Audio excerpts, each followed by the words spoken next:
అంటే ఇలా రేవంత్ రెడ్డి గారి ప్రభుత్వం రైతుల్ని దగా చేసింది, మోసం చేసింది. ఈ కాంగ్రెస్ పార్టీ రైతులకు మొండి చేయి చూపింది.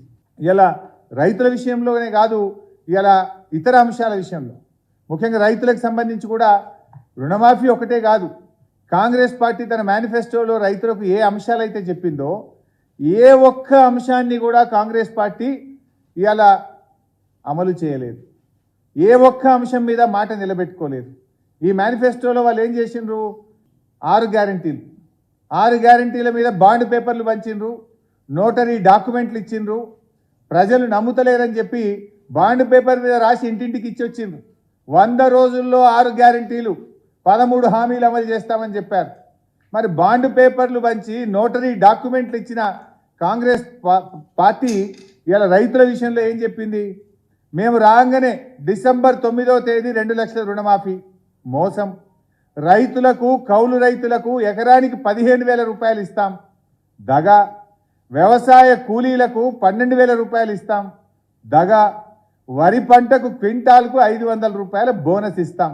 దగా.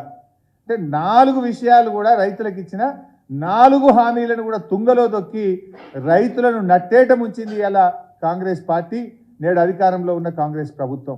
అంటే మీరు రుణమాఫీ విషయంలో మోసం చేసిండ్రు, రైతు బంధు విషయంలో మోసం చేసిండ్రు, కౌలు రైతులకు మోసం చేసిండ్రు, వ్యవసాయ కూలీలకు అన్యాయం చేసిండ్రు, వరి ధాన్యానికి బోనస్ ఇస్తామని కూడా దగా చేసింది ఇలా కాంగ్రెస్ పార్టీ.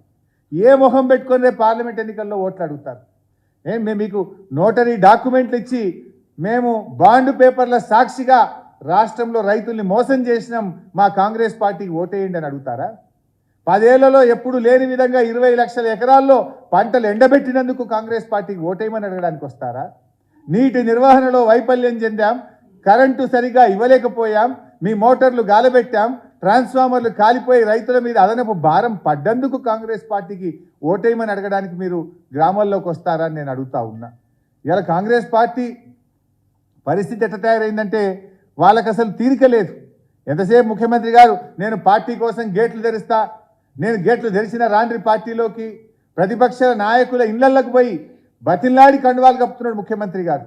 మీరు గేట్లు తెరవాల్సింది పార్టీ గేట్లు కాదు, ప్రాజెక్టుల గేట్లు తెరవండి, ఎండిపోతున్న పంటలు కాపాడండి, గ్రామాల్లోకి వెళ్ళండి, రైతులకు ధైర్యం కల్పించండి, వెంటనే అత్యవసరంగా రివ్యూ మీటింగ్ పెట్టి రాష్ట్రంలోని రైతులకు ఎక్కడెక్కడ ఎంత నష్టం జరిగిందో అంచనా వేసే విధంగా రిపోర్ట్లు తెప్పించి ప్రతి ఎకరానికి 25,000 రూపాయల ఆర్థిక సహాయం చేయాలని చెప్పి బీఆర్ఎస్ పార్టీ పక్షాన మేము డిమాండ్ చేస్తూ ఉన్నాం.